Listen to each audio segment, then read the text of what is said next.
దేవునికి స్తోత్రం. యేసు నిన్ను ప్రేమిస్తున్నాడు అనే ఆత్మీయ కార్యక్రమాన్ని వీక్షిస్తున్న నా ప్రియ సహోదరి సహోదరులారా, మన ప్రభువును రక్షకుడు యేసుక్రీస్తు నామంలో మీ అందరికీ నా ప్రత్యేకమైన వందనాలు మరొకసారి తెలియజేస్తున్నాను. మరొకసారి దేవుని యొక్క మహాకృపను బట్టి ఈ కార్యక్రమం ద్వారా మీతో ముఖాముఖిగా మాట్లాడడానికి దేవుడు నాకు ఇచ్చిన ఈ మంచి సదవకాశాన్ని బట్టి నేను దేవుని ఎంతగానో మహిమపరుస్తూ ఉన్నాను. మీరందరూ ఈ కార్యక్రమాల ద్వారా ఆత్మీయంగా మేలు పొందుతున్నారని, దేవుని యందు విశ్వాసంతో, ప్రార్థన యందు పట్టుదలతో క్రైస్తవ జీవితంలో నిలకడగలిగిన వారుగా మీరు ఉంటున్నారని నేను నమ్మి ప్రభువుని మహిమపరుస్తూ ఉన్నాను. ఈ ఆత్మీయ సందేశాలు మన ఆత్మీయ జీవితాన్ని బలపరచడానికి మాత్రమే. దేవుని యొక్క మహాశక్తిని మన జీవితాల్లో దేవుడు కనపరచడానికి నిరంతరం సంసిద్ధుడిగా ఉన్నాడు. ఆయన నిన్న నేడు యుగయుగములు కూడా ఒకటే రీతిగా ఉన్నాడు అనేటువంటి విషయాన్ని దేవుని యొక్క లేఖనం తెలియజేస్తున్నప్పుడు మనం ఆమేన్ అనగోరినటువంటి వారమే ఉన్నాం. దేవుని బిడ్డలారా, వాక్యంలోనికి మనం వెళదాం. అద్భుత కార్యముల యొక్క అవసరతలు ఏమిటి? ఈ కడవరి దినాల్లో అద్భుత కార్యముల యొక్క అవసరత ఏమిటి అనే దానిని గురించి మనం నేర్చుకుందాం. అద్భుత కార్యముల అవసరతలు ఏమిటి? ఈ విషయంలో 7 మాటలు నేను మీతో పంచుకోవడానికి ఇష్టపడుతున్నాను. ఈ మాటలను పంచుకునే ముందుగా చిన్న ప్రార్థన. ప్రేమ స్వరూపి మా తండ్రి, నీకు వందనాలు, స్తోత్రాలు. వాక్యము ద్వారా నీ ప్రజలను దర్శించండి.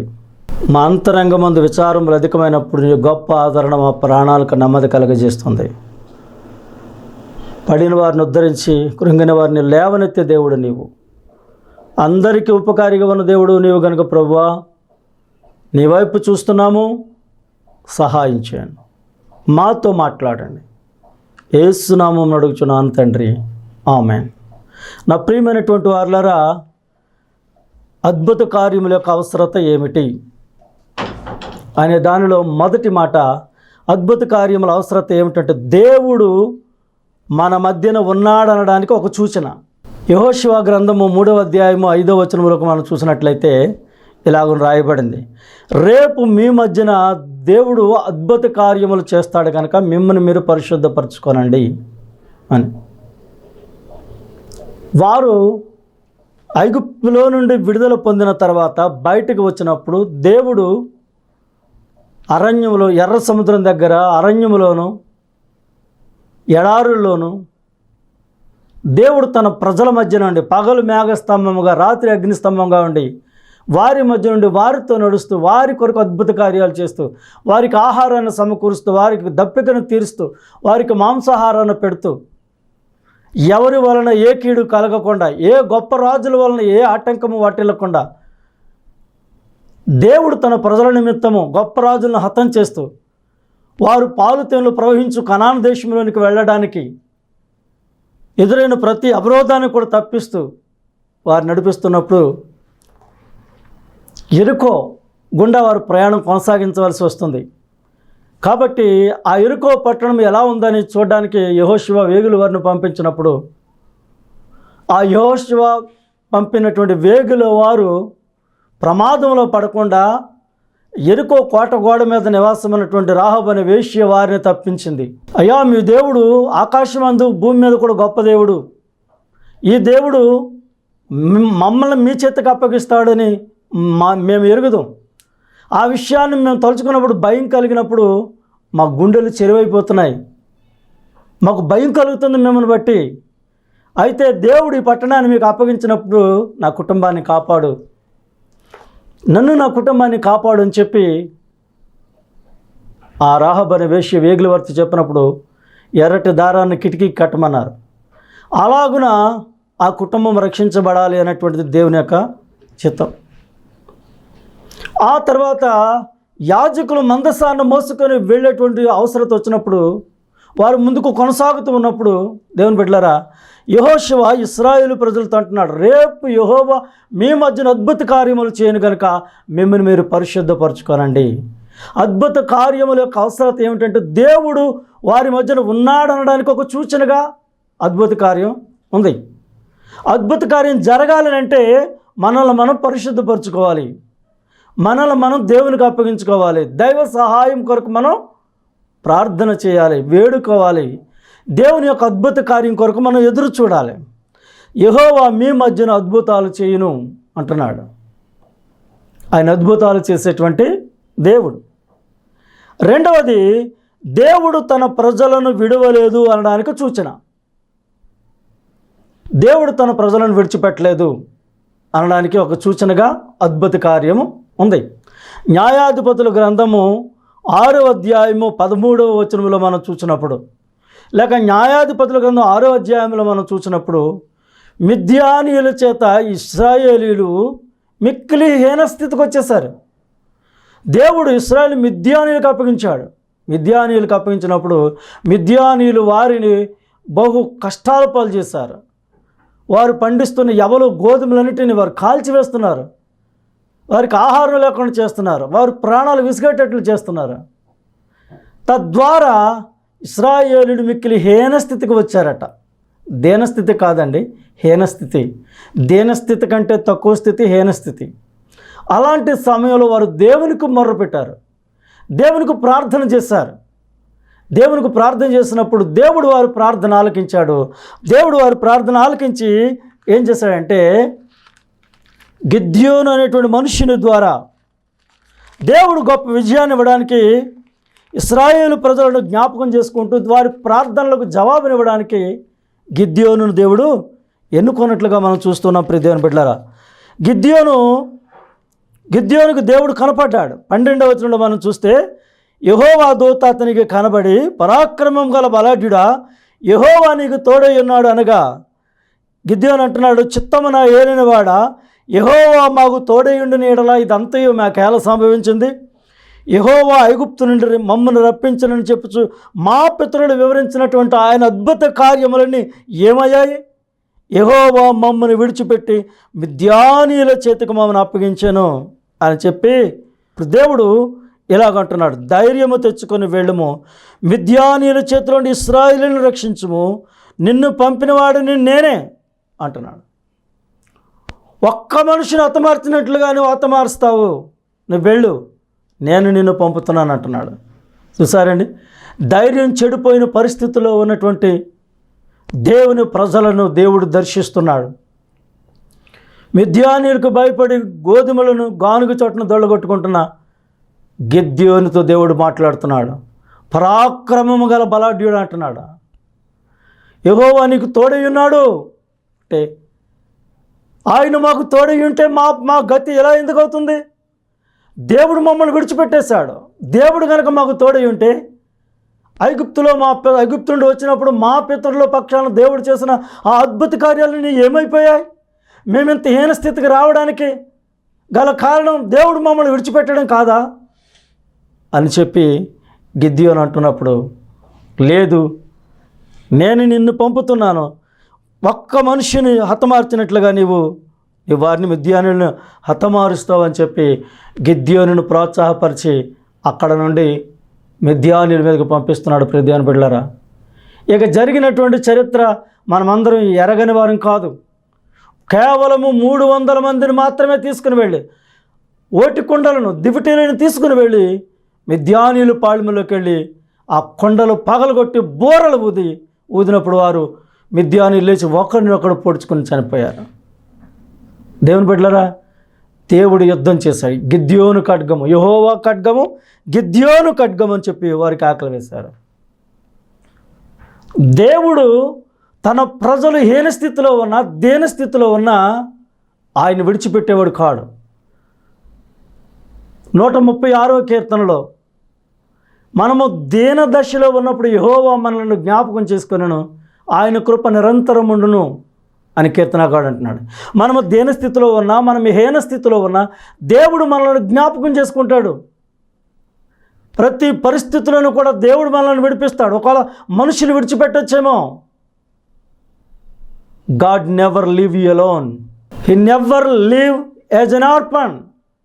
నిన్ను అనాథిగా విడవడు, నిన్ను ఒంటరిగా విడిచిపెట్టడు. ఆయన నిరంతరము మనకు తోడై ఉంటాడు.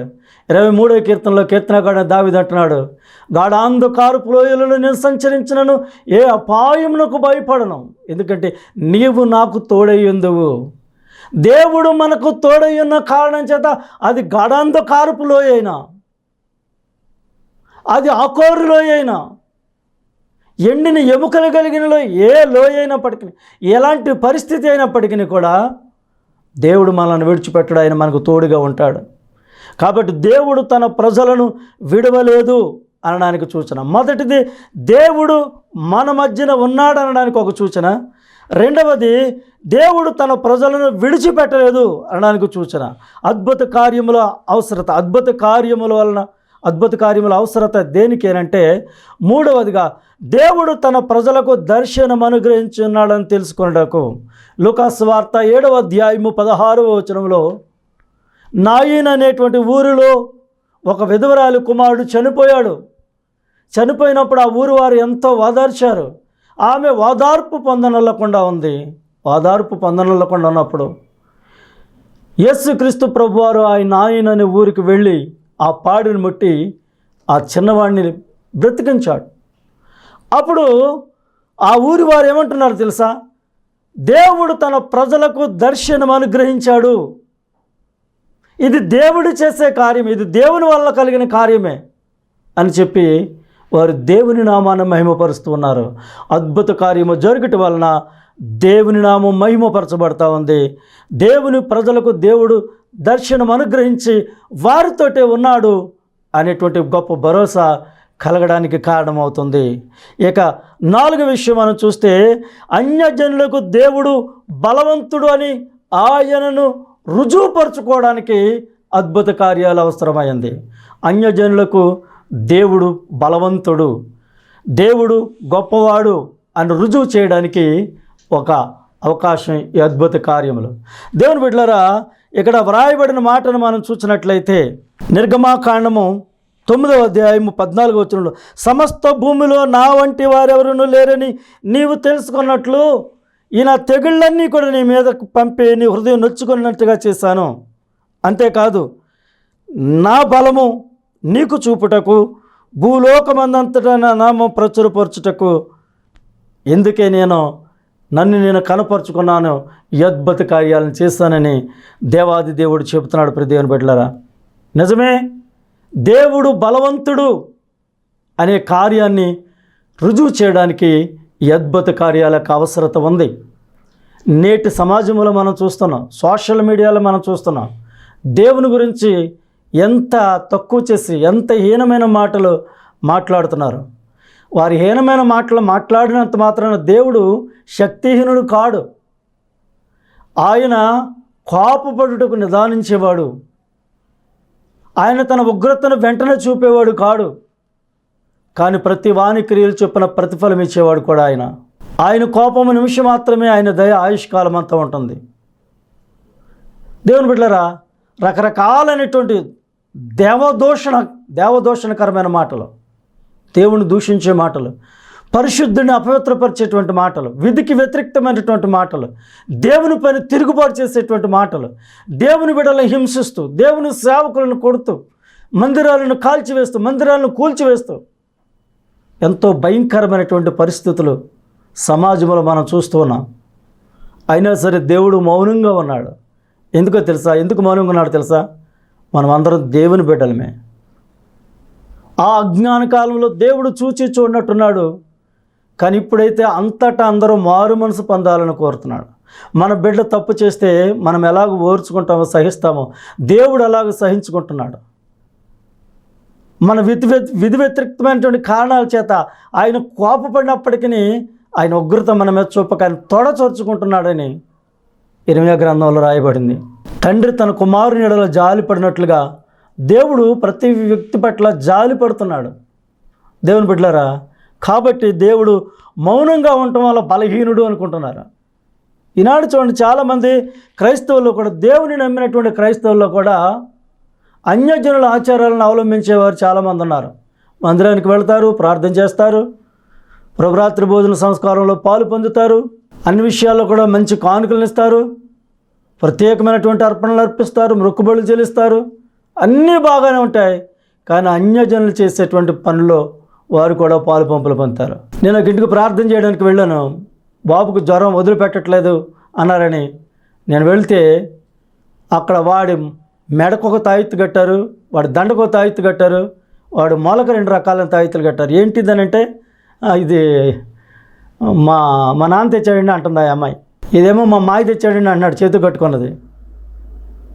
దేవుని బిడ్డలే, మంచి విశ్వాసులే, కానీ వారి నమ్మిక ఎక్కడికి వెళ్ళిపోయిందంటే తాయెత్తులు తాళ్ళు కట్టించుకునే దాని మీదకి, ఆ వాటి ద్వారా విడుదల పొందుతామనే నమ్మికలకు వారు వెళ్ళిపోయారు. ఈనాడు చాలామంది అలాగే ఉన్నారు. ఇప్పుడు దేవుని బిడ్డలారా, కొంతమంది అయితే దేవుని శక్తిని అనుభవించలేని వారుగా, లేక దేవుని బాహుబలం తగ్గిపోయింది అన్నట్లుగా, శక్తిహీనుడు అన్నట్లుగా వారు అంచనా వేసి వారి ప్రయత్నాలను వారు చేస్తూ ఉన్నారు. దేవుని నామానికి మన జీవితం ద్వారా ఘనత కలగాలి, మన క్రియల ద్వారా ఆయన నామానికి మహిమ రావాలి, మన జీవితం ఆయన కొరకు ఒక సాక్షిగా ఉండాలని నేను కోరుతున్నాడు. అంతేగాని అన్యజనుల ఆచారాలను బట్టి ఈ లోక మర్యాదను అనుసరించి నడిచిపోయినట్టుగా నువ్వు నడుచుకుని వెళ్ళిపోతే తద్వారా దేవుని నామానికి అది మహిమ కాదు. కాబట్టి అన్యజనులకు దేవుడు బలవంతుడు అని రుజువుపరచడానికి దేవుడు అద్భుత కార్యాలను చేస్తూ వస్తున్నాడు.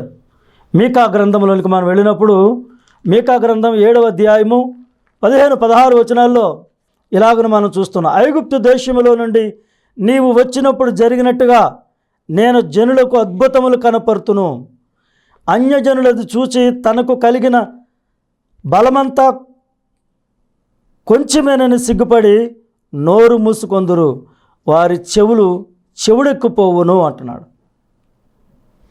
దేవుడు ఐగుప్తులో నుండి తీసుకువచ్చినప్పుడు జరిగినట్లుగా ఐగుప్తులో నుండి తీసుకురావడానికి దేవుడు ఎలాంటి అద్భుతాలు తన ప్రజల మధ్యన చేశాడో నేను జనులకు అలాంటి అద్భుతాలు కనపరుస్తాను. అన్యజనులది చూచి తమకు కలిగిన బలం కొంచెమని తెలుసుకొని ఈ దేవుని కంటే గొప్పది మనకున్న శక్తి అని వారు సంతోషపడరు. మన శక్తి ఆ దేవుని కంటే చాలా తక్కువ, చాలా అల్పమైన వారం అని చెప్పి వారు సిగ్గుపడతారట. వారి చెవులు వినికిడి లేకుండా చెవిడెక్కిపోతాయి అని దేవుడు మాట్లాడుతున్నాడు. దేవుని బిడ్డలారా, అద్భుత కార్యముల అవసరత ఏమిటంటే అన్యజనులకు దేవుడు బలవంతుడు అనే రుజువు చేయడానికి అద్భుత కార్యాలు అవసరం. తర్వాత అపోస్తుల కార్యముల గ్రంథం 3వ అధ్యాయము 12వ వచనం నుండి 16వ వచనం వరకు చూస్తే యేసు నామము శక్తి కలిగింది, అది అద్భుతములు స్వస్థతలు జరిగించేది అనే విషయం అక్కడ వెల్లడవుతుంది. శృంగార దేవాలయం దగ్గర పేతురు యోహానులు ఆ మందిరంలోనికి వెళ్ళినప్పుడు యేసు నామమును ఉపయోగించడం ద్వారా అక్కడ జరిగినటువంటి అద్భుతం, అది యేసు నామమును ఉపయోగించడం ద్వారా.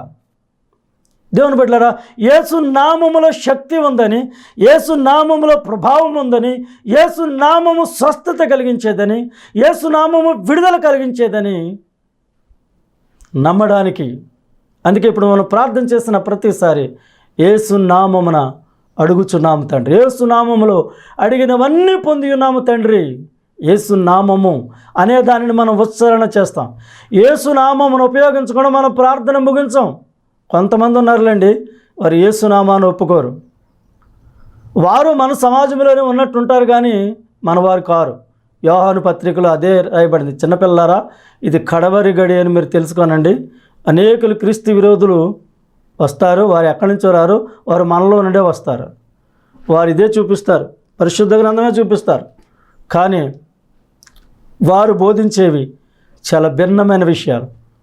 యేసుక్రీస్తు రక్తమును హీనపరిచే బోధలు, యేసుక్రీస్తు నామమును తక్కువ చేసే బోధలు, యేసుక్రీస్తు మనవలనే అన్నట్లుగా వారు మాట్లాడుతూ ఉంటారు. తద్వారా ఆయన నామాన్ని అవమానాల పాలు చేస్తూ ఉంటారు. కానీ శృంగార దేవాలయం దగ్గర పేతురు యోహానులు యేసు నామాన్ని ఉచ్చరించి ఆ పుట్టుకుంటు వారిని వారు నడిపించినట్లుగా మనం చూస్తున్నాం. మత పెద్దలు ఒప్పుకోలేదు, ఇది యేసు నామంలో జరగలేదు అంటున్నారు. వాడి తల్లిదండ్రులు పిలిపించారు, మాకు తెలియదు అంటూ మీరు కనుక యేసు నామములో జరిగిందని అన్నారా, మిమ్మల్ని సమాజం నుంచి వెలివేస్తామన్నారు. మాకేం తెలియదు బాబు, మాకేం తెలియదు అన్నారు. ఇలాంటి వారు చాలామంది ఉంటారు. యేసు నామమును ఒప్పుకొని మహిమపరచవలసిన సమయంలో ఆయన నామాన్ని మహిమపరచకుండా మాకు తెలియదని తప్పించుకునే వారు చాలామంది ఉంటారు. వారి క్రియలను బట్టి వారి ప్రతిఫలం పొందుకుంటారు. అయితే వారు చెప్పినటువంటి ఒక మంచి మాట ఏంటంటే, వాడి వయసు వచ్చిన వాడికి తెలుసు, చిన్నపిల్లడం కాదు కదా మమ్మల్ని అడగడానికి, వాడికి వయసు వచ్చినవాడు అని చెప్పగానే వాడు అన్నాడు, ఈ యేసునామములో ఏళ్ళ నన్ను నడవమని చెప్పారు అన్నప్పుడు, దేవుని బిడ్డలారా, యేసునామములో శక్తిని అనుభవించిన వ్యక్తి సాక్ష్యం ఇస్తున్నాడు. యేసునామములో శక్తిని అనుభవిస్తూ నీవు క్రీస్తు కొరకు సాక్షిగా నిలబడాలి.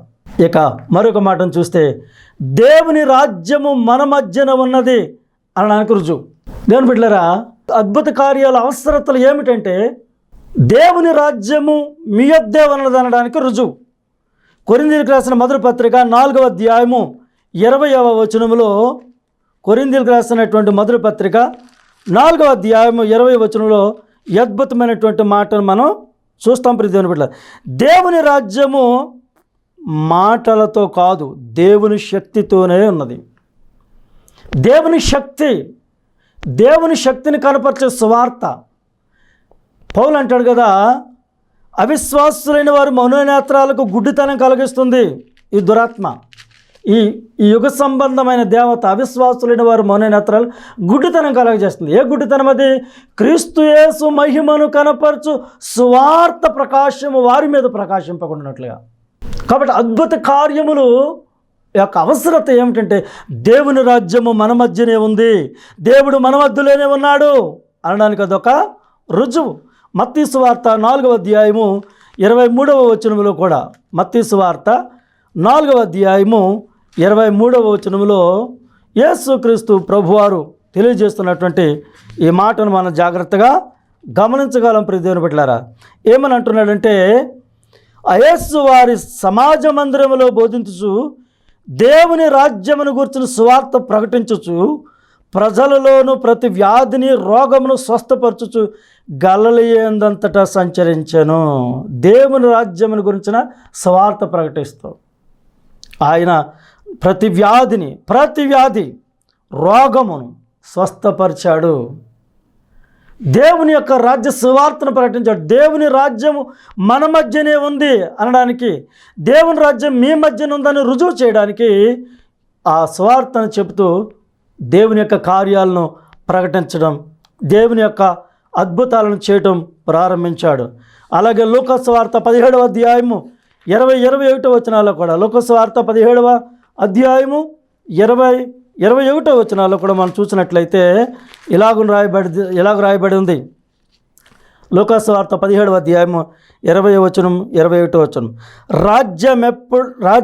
దేవుని రాజ్యం ఎప్పుడు వచ్చినని పరిసయ్యులు ఆయన అడిగినప్పుడు ఆయన, దేవుని రాజ్యము ప్రత్యక్షముగా రాదు, ఎందుకనగా ఇదిగో దేవుని రాజ్యము మీ మధ్యనే ఉన్నది కనుక ఇదిగో ఎక్కడనని అదిగో అక్కడనే చెప్ప వీలు పడదని ఉత్తరం. దేవుని రాజ్యము మీ మధ్యనే ఉంది.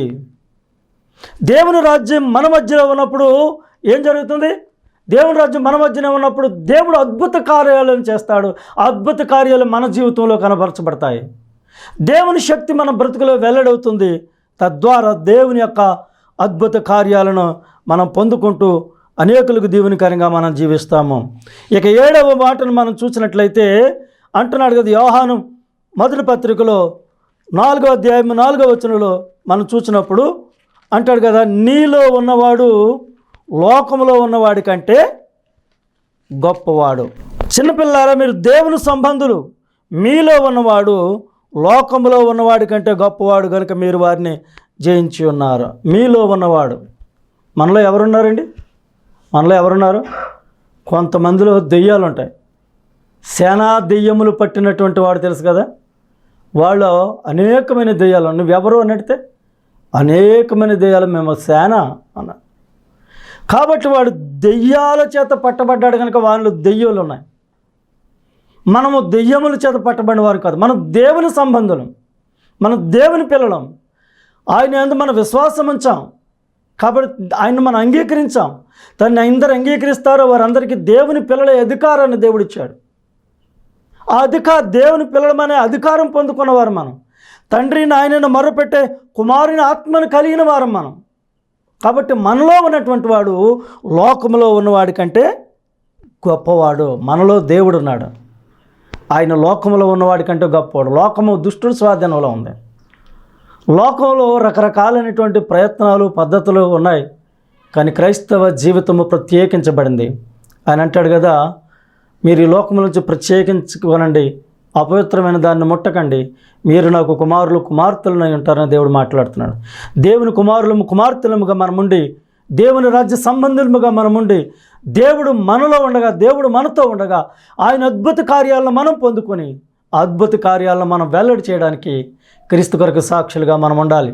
దేవుని బిడ్డలారా, అద్భుత కార్యముల అవసరతలు ఏమిటనగా దేవుడు వారి మధ్యన ఉన్నాడు అనడానికి సూచన. రెండవది, దేవుడు తన ప్రజలను విడవలేదనడానికి సూచన. మూడవది, దేవుడు తన ప్రజలకు దర్శనం అనుగ్రహించున్నాడు అనడానికి సూచన. నాలుగవది, అన్యజనులకు దేవుడు బలవంతుని రుజువు చేయడానికి సూచనగా ఉంది. ఇక ఐదవది, యేసు నామము శక్తి కలిగింది, అద్భుతాలు స్వస్థతలు జరిగించేదని. ఆరవది, దేవుని రాజ్యము మీ మధ్యనే ఉన్నది అనడానికి ఒక రుజువు. ఏడవది, నీలో ఉన్నవాడు లోకంలో ఉన్నవాడి కంటే గొప్పవాడు. అబ్రహాము అన్నాడు, ఆయన మృతులను సజీవులుగా చేసేవాడని, లేనిదని ఉన్నట్టుగా చేసేవాడని.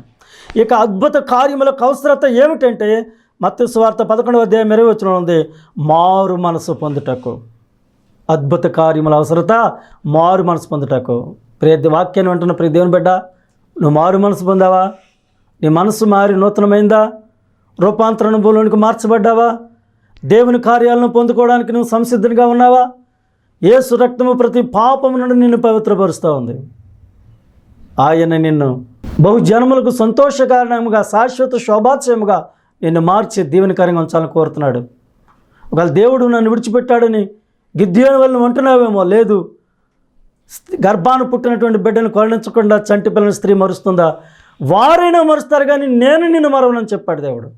మరువని దేవుడు అద్భుత కార్యములు నీ జీవితంలో చేయటం వల్ల నీకు ఆయన సమీపంగా ఉన్నాడని ఆయన తాను రుజువుపరుచుకుంటున్నాడు.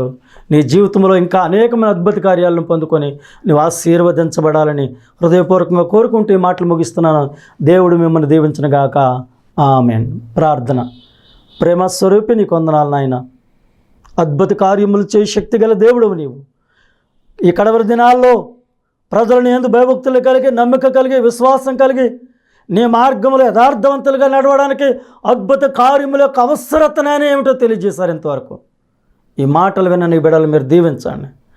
ఏ పరిస్థితుల్లో ఉన్నా ఈ బిడ్డలకు నీ సమాధానం దయచేయండి. ఆయురారోగ్యాలు ఇవ్వండి. సుఖజీవంతో గడుపు సంవత్సరాలు శాంతి నెమ్మదిని పొందుకొని దీవించబడినట్లు సహాయం చేయండి. నీ కృపను ఇంకా విస్తరింపజేసి దీవెనకరంగా వీరి జీవితాలు మార్చమని, ఇంకా ఎవరైనా నీ అద్భుతాలను ఇంకా రుచి చూడని వారుంటే ఈ సమయం నుండి, ఈ దినం నుండి వీరి అద్భుతాలను వారి జీవితంలో అనుభవించుదురుగాక యేసునామములో. ఈ ప్రార్థన నీకు యేసునామములో సమర్పిస్తున్నాను నా పరమ తండ్రి. ఆమెన్. అందరికీ వందనాలు. దైవాశీర్వాదాలు మీకు ಎಲ್ಲರಿಗೂ కలిగిన గాక. మరొక కార్యక్రమంలో మనమందరం కలుసుకుందాం. దేవుని కృప మీకు తోడై ఉండను గాక. ఆమెన్. వందనాలు.